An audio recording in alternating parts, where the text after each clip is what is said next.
know your normals for your labs, obviously. Sometimes I'll have students that'll write on the scratch paper, like the renal labs, the way they change, and they'll do some other things before they get their test underway. Too far next week. You can do that if you want. The spleen plays an important role in your immune functions. For leukemias, so the ones on your page, in general, the problem is leuk always means white blood cells. In this case, the immature white blood cells have taken over. That's what the word leukemia means. So you have white blood cells, but the immature ones have taken over. They're crowding all the rest of them out, and they're allowing the dysfunction to occur because of that reason. Overproduction of white blood cells occurs, but these white blood cells aren't mature.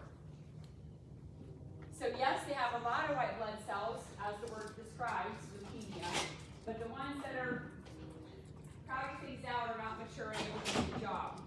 So therefore, because you have a lot of white blood cells, even though part of them are immature, you're going to have a crazy high leukocyte count.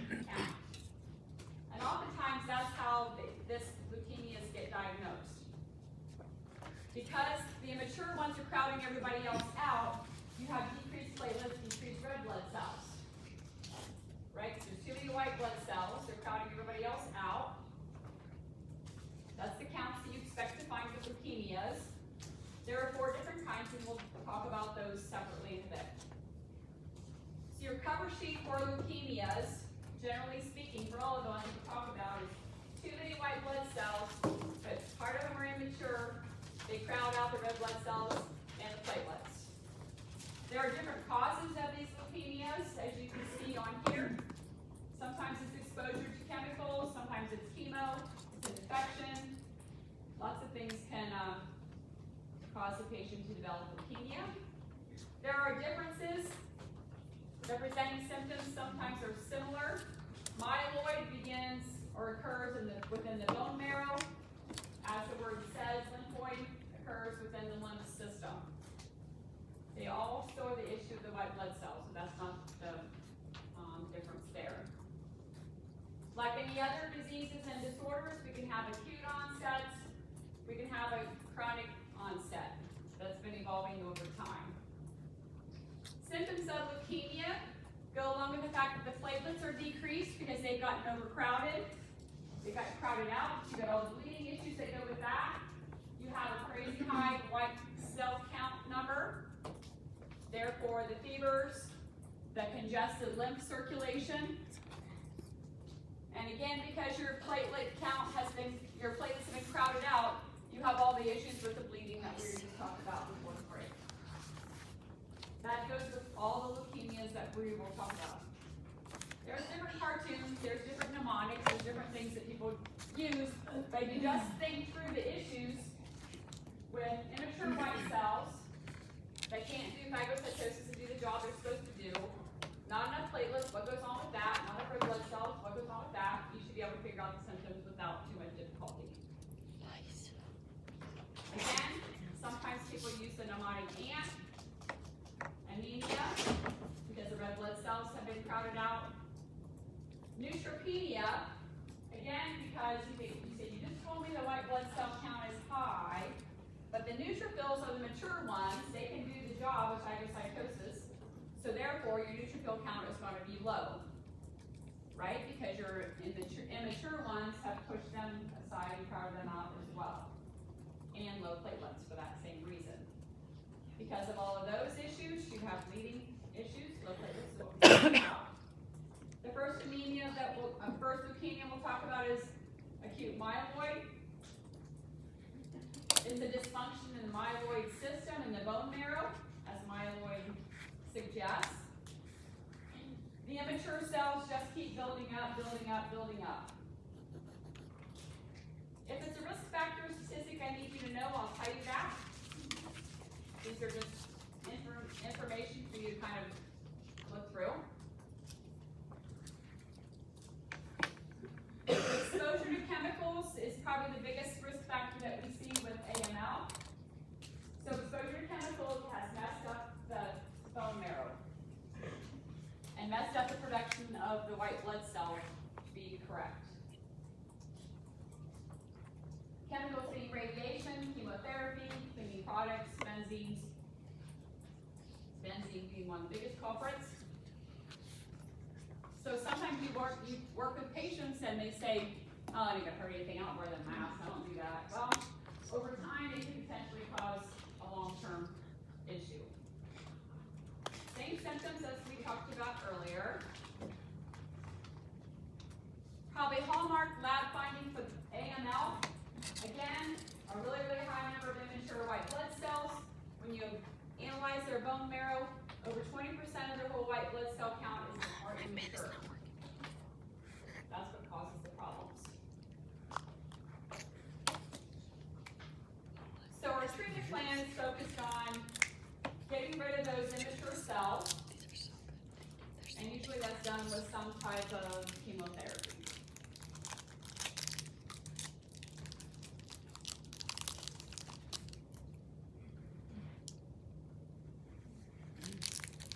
Again, we're going to try to decrease the white blood cell count, but you can't just get rid of the immature ones, right? Sometimes you affect the mature ones. That therefore, the side effect, the complication goes the fact that we wiped out your immune response. Your white blood cell count is high. Over 20% of those are immature. So the rest of them are the mature ones. We do induction therapy to try to target those. We can wipe out your immatures and your matures. And that's the issue. Causing a patient to have an ANC count of 0. This is supposed to be 1,500. So what risk of infection do they have when they have 0 neutrophils? High risk, and so therefore we have that issue, that complication. And because the platelets have been crowded out, low platelet count, increased bleeding, and all of the management of that. Because it's a myeloid issue, we may have to talk about stem cell transplantation, which is something, if you recall, that's wiping out the bone marrow, trying to get some clean, fresh cells in there, and try to have it start behaving and acting normally again.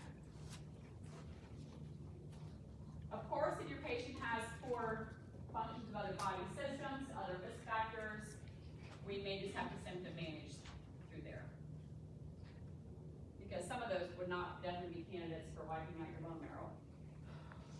So it's sort of a complicated, and of course, when more complications occur, the whole problem with you having 0 neutrophils, you having limited platelets, the complication could be, of course, bleeding infection that would cause death in these patients. Questions about AML? Myeloid means bone marrow in nature. Chronic is the same thing, except this has been going on for a long time. And what happens when these abnormal cells build up over a period of time, because they're chronic, they like to party and hang out in the liver and the spleen. That's just the way they know that's the popular place to be. So we have issues when we have chronic cell production problems. We have issues of the liver and spleen being enlarged, being dysfunctional, because that's where those cells just go when they've been abnormal for a long period of time. It's the way that the way it works. And sometimes this leukemia is related to some chromosome issue that parks itself in the wrong spot, for lack of a better way of explaining it. Here's the statistics on this one. Again, a high leukocyte count. Too many immatures, crowding out everybody else.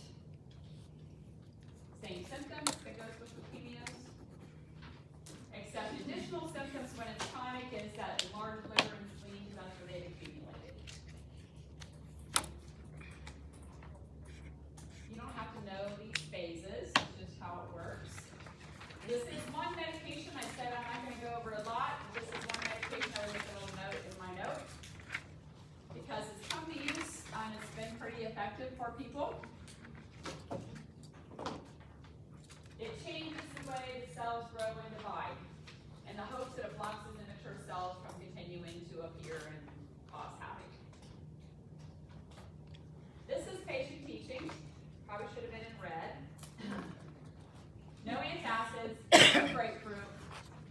grapefruit concern.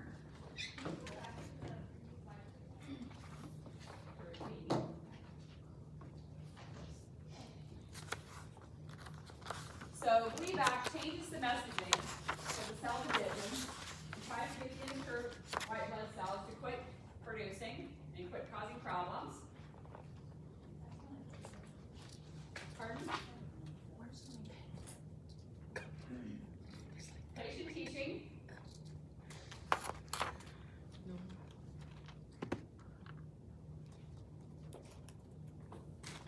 Side effect.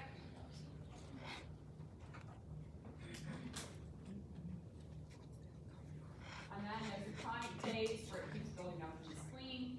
You don't need to know any of these, but the spleen continues to get enlarged because that's where the cell has accumulated. Ongoing problem with low red blood cells, low platelets. We have what we call induction therapy, where we hit it hard with strong medications, and hope to. All of these are leukemias. They don't go away. We try to get those cell counts where we need them to be. It'll be a chronic state for the rest of that patient's life. Try to keep that managed, keep them in remission. Once you have CML, it's not like you're going to have, it's going to go away and you're not going to have CML. You're going to have CML forever, but our job as caregivers is try to symptom manage and try to keep that cell count where we need it to be. But hopefully not any complications the patient can survive. Those are the two myeloid leukemias. The origin is the bone marrow mess up. That's where the mess up is. Now we're going to switch to lymphoid, where the mess up is in the lymph system. Still a problem with too many immature white blood cells, crowding everybody else out, but now the origin by the name is in the lymph system. This one is a typical pediatric cancer, so we're not going to spend time on it today. We'll probably cover it next semester when we talk about pediatrics.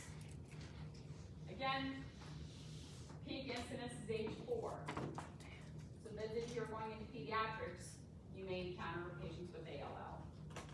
Again, too many immature white blood cells, crowding everything else out. Same symptoms as other leukemias. The cells have bunched up in the liver and spleen. The CNS, in this case, is often the site for the cells that are abnormal, causing neurological issues, involving sometimes some meninges, and that's where the patient sometimes comes in with. Trying to figure out is this meningitis, is this some kind of leukemia, and one complete blood count sometimes will tell us what that is, or what's going on with this patient. Again, our goal is to try to keep you in remission, try to hit it with medications, try not to make it too stressful on your liver, on the rest of the organs for that patient. This is chronic. Again, the problem is in the lymph system. There's all kind of, when you start to study for your NCLEX and math, there's all kind of little cartoonies that you draw from one spot. What's a little bit unique to this one is the bottom bullet point there. People who have been in the Vietnam War were exposed, some of them were exposed to Agent Orange, which is the stuff coming out of that airplane, and they have found that to be one common factor with CLL. If they were exposed to that while they were in the Vietnam War. You know, we just don't know any better. And you guys have stuff in your nursing future that you're like, oh yeah, we shouldn't have been doing it that way in 2025, and here we are. All learning, all research, that's what trials are about. Again, high white blood cell counts. B symptoms, did you guys study those already? Another body system? I don't know why they're called B symptoms, but they are. So keep track of those 3 that go with that. Some kind of terminology or something mnemonic for that. The B symptoms is a triad of fever, night sweats, and weight loss. Again, it's chronic. The abnormal cells like accumulate and hang out in the spleen, in the liver, and since it's a lymph issue, you're going to have enlarged lymph nodes. And again, sometimes that's what the patients come in with. Or they're being seen for something else, and then your caregivers assessing the other body parts and noted in large lymph nodes, and then you find out that they've got some kind of leukemia. Treatment, sometimes wait and watch, treat it with chemo, treat the infections. Anytime you need immune boost, you could attempt or evaluate or consider IVIG treatments. No live vaccines, we already covered that part. And that's CLL. Questions about the leukemias? Does that make sense? You expect a really high white blood cell count. You expect a low neutrophil count, because that's the mature ones. You expect a low red blood cell count, a low platelet count. Questions on that? Okay, in this case, this means difficult or defective or problematic. The bone marrow produces defective blood cells.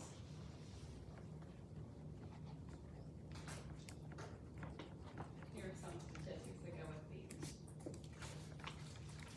Because they're defective blood cells that the bone marrow is producing, decreased white count and platelets, not that surprising.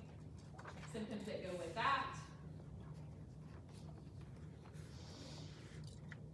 And because the bone marrow itself is messed up, really stem cell transplantation is really our answer to work.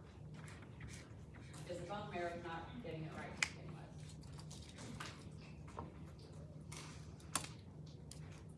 Managing, trying to get their counts back up where we need it to be. The new guideline for transfusion, by the way, is that the new guideline is anything less than 7 for hemoglobin. It used to be quite a bit higher than that. They transfuse like 8 or 8.5, and now studies show that it really should be less than 7. So we can transfuse. Stay tuned. Can change in your lifetime. Again, we can try to boost the bone marrow growth factors. We can boost the white count, mature ones. Nutrigen, I wish all manage the low platelet count, that constantly platelets. What goes with that is iron overload. We can do phlebotomies for that, as we talked about before the lunch break. Polycythemia, as the word says, this case is too many cells. So we talked about polycythemia before lunch. That was not a blood cancer, that was a condition of the blood. Now polycythemia vera is actually blood cancer. Once we talk about after lunch, I'll fall into that category of malignant cancer. Here again, there's too many cells and they become trapped in the spleen. That's the issue. You don't need to know this, but there are some risk factors that play into this one. Because there's too many cells, which way is the hemoglobin going to go? Up. And what about hematocrit? Up. Again, a review. This first two here, this is the way your cells are supposed to be equaled out in ratio. This many red cells, few white cells compared to plasma. With anemia, you've got low red blood cell ratio. With polycythemia, you've got too many red blood cells. And that's why everything else gets powered out because of that disproportionate ratio. Because there's too many cells, that viscous, thick blood, increased blood volume, that appearance, those symptoms. Blood's too thick. And again, we can try to remove some of that blood to try to decrease the viscosity and thickness of the blood. Poly means many, too many cells going on. Chemo, other meds, symptom management. Thrombo means platelets, cytosine cells. Anemia is in the bloodstream. Here, there's too many platelets running around with a platelet count that's higher than normal. There are risks that cause that. Overproduction of platelets is the problem here. And symptoms occur when platelets get to be more than 1 million.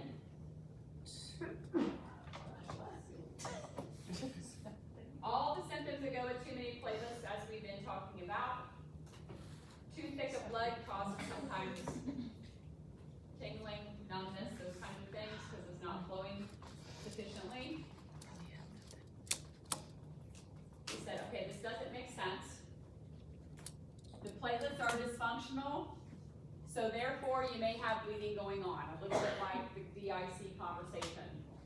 So yes, they have too many platelets, the blood stream is thick, viscous, full, but because those are so crowded, it becomes dysfunctional and then the patient experiences bleeding. If that makes any sense. Yes. That's a good way to put that.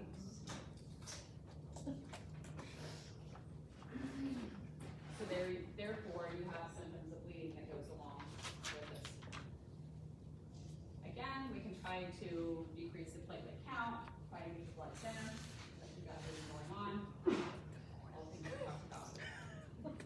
Those meds to decrease your platelet count. Here the problem is fibrosis, as it says, is there's excessive scar tissue in the bone marrow, oftentimes caused by gene mutations. Here's some statistics that have, in this case, there's scar tissue, abnormal production of blood cells. In this case, there's too many white cells, too many platelets, not enough red cells. Abnormal cells hang out in the spleen, causing a large spleen. All the things that go with those cell counts being messed up. Again, we're going to try to get those cells back to some normal counts. And the bone marrow is fibrotic, it's scarred, and probably the only actual full treatment will be to do stem cell transplantation. Because the bone marrow itself is messed up. We have to remove the spleen because there's abnormal cells touching the blood cell in that organ.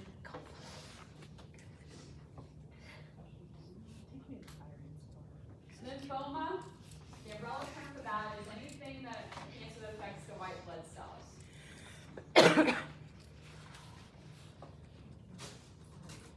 You will need to know the difference between Hodgkin's and non-Hodgkin's.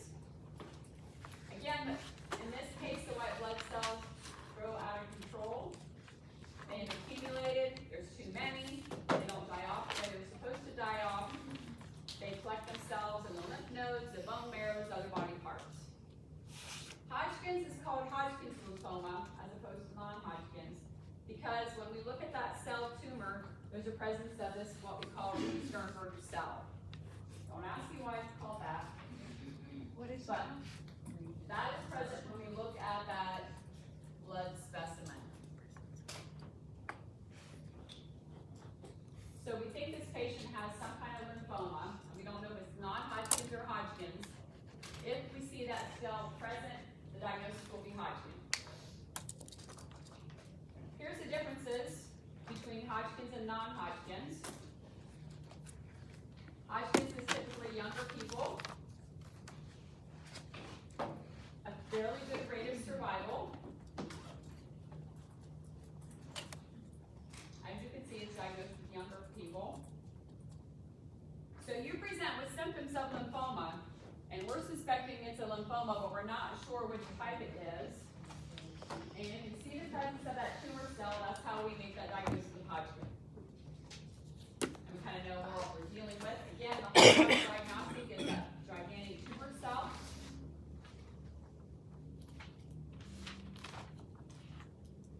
Because it's a lymphoma, it's affecting the lymph system, that's how the patient may present. Painless, firm, and large lymph nodes. Sometimes this presents by compressing on the vital organs. That's the symptoms they may come in with. The goal is cure. The goal is to get your counts where we need them to be. Your goal is to maybe overhaul your bone marrow and to keep your quality of life, keep you in remission. Again, there's cartoons, there's other ways that you can keep track of your This is cool. That was Hodgkin's. Younger people, presence of that tumor cell. Non-Hodgkin's, same problem. Lots of white blood cells that are overtaken. Go in the system. It does not have the presence of that tumor cell. And worse prognosis. Worse prognosis. Harder to predict what's going to go on with this type of lymphoma. So I remember that because I just remember non-predictable. So Hodgkin's were younger people, presence of the Reed-Sternberg tumor cell, a little more predictable how it's going to travel and move and grow and do, therefore more treatable. Non-Hodgkin's, older group, which is a risk factor, does not have that tumor cell, not predictable, that's the issue. Because you can't quite figure out always how to treat that one. I'm not sure how it's going to go and progress and move. Within these lymphomas, there are different subtypes, and we're not going to go through that today. But somebody that my son-in-law worked with got diagnosed with non-Hodgkin's, and my brain went right to this slide here, and then he said, but he's got a better version of it than other people do.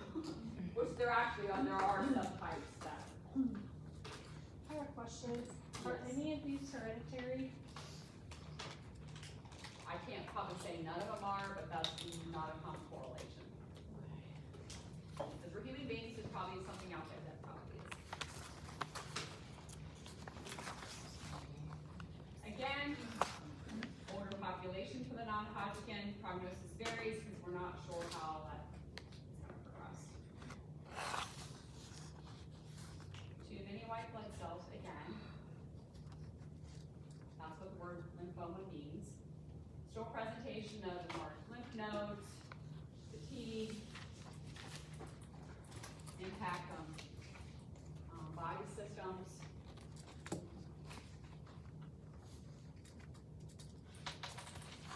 It goes through different stages of a lot of these continuums too. That always is a predictor of how well that patient's going to run. So just because you got diagnosed with stage 3 non-Hodgkin's doesn't mean that you're going to have a short life expectancy. There's so many other factors that play into that. Remission, chemo, other oncological treatments. Keep our numbers down. Okay, multiple myeloma, the blood cancer here is in the plasma cells. You remember that one slide that had the different tubes? There's plasma, there's white blood cells, and red blood cells. The problem here is in the plasma part of that.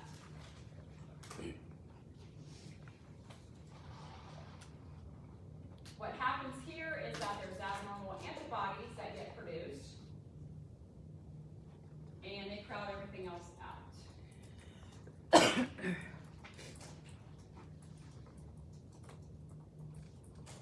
It typically starts in the bone.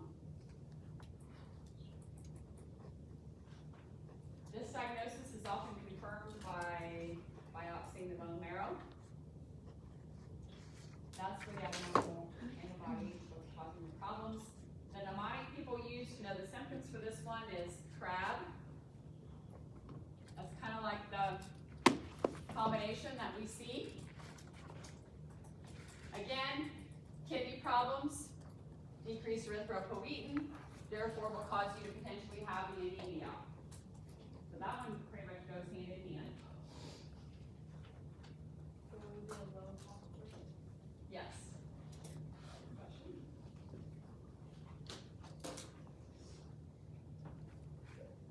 Again, there's some abnormal antibody, it's a protein that gets produced, and that's what causes the problem within the bone marrow. Classic presenting symptoms is bone pain. The problem is in the plasma portion of the blood count.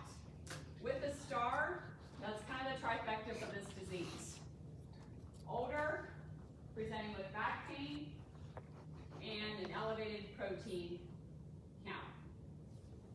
Because the abnormal protein is what causes you to have myeloma, that's where you're going to have an elevated protein count. That's where you're going to have protein in your urine. Too much protein in the bloodstream spills over and goes into the urine. You're not supposed to have protein in your urine. That's typically why we try to do the content that we do in the right order. So you you had renal last week, and then it sort of builds on that this week. So that's the typical trifecta, and sometimes they'll come in for a well physical as an older patient, and they'll say, gosh, I have arthritis in my back, it's kind of bothering me, making me a little bit crazy. Well, tell you what, I'm gonna do a urinalysis, and I'm gonna do a complete blood count just to see where things are at. And lo and behold, we see an elevated total protein count in their bloodstream, and we see protein in their urine. And then sometimes we start to suspect that maybe this is what's going on. Symptoms, again, the antibody can cause, protein can cause problems with your kidneys, therefore we're crowding out, messing with your bone marrow as well. Erythropoietin production is bad, is down, protein's crowding everything else out, and all your counts are going down. Again, no cure, treat symptomatically. There's lots of those.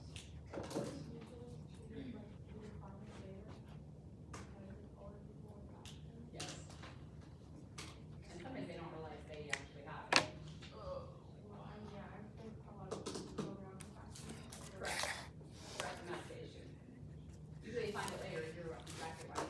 A lot of these sometimes you find later, like even leukemias and that, like, I didn't realize I was so tired for so long. Yeah. And then you just look back on your last 6 months or your last year and you're like, gosh, ever since Christmas, I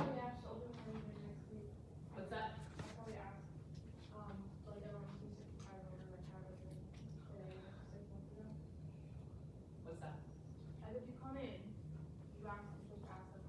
Correct. Correct. Good question. Because even if you got cardiac failure, people don't realize you always have increased cardiac output, right? Or you're an atrial fib, and you don't realize it, that for months you've not been feeling well, you get lightheaded when you stand up, on and on, you're like, I had no idea. You look back and you think, yeah, ever since a certain time, I've been feeling that. So yeah, that's great. Additional thought on that. They have high calcium levels. And so you're trying to figure out what symptoms go with that one. This is an mnemonic that sometimes people use. Back knee, I don't really know what that has to do with that. The pencil, I don't even know. I don't know why that makes sense, but maybe it does in your brain. It doesn't, fine, but whatever works.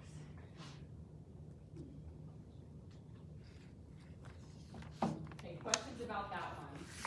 The protein is what causes the problem there. It's an abnormal protein that doesn't belong.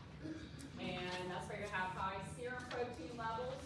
With multiple myeloma, you're gonna have protein in your urine. Because your high protein levels, your colander starts to let some of that spill through to the urine. So protein in the urine, an older patient, back pain, and elevated protein counts should start to make you maybe be suspect of multiple myeloma. Questions about what went over after lunch?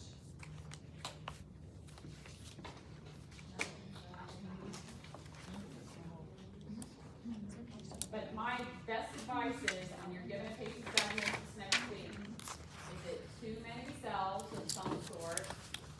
So when you're studying, I would just always break that down. Okay, there's too many white cells, too many immature cells, not enough cells, not enough red blood cells, and kind of get that good in your brain. You know how to do something figured out. What I know about low platelet counts is this. What I know about low red blood cell counts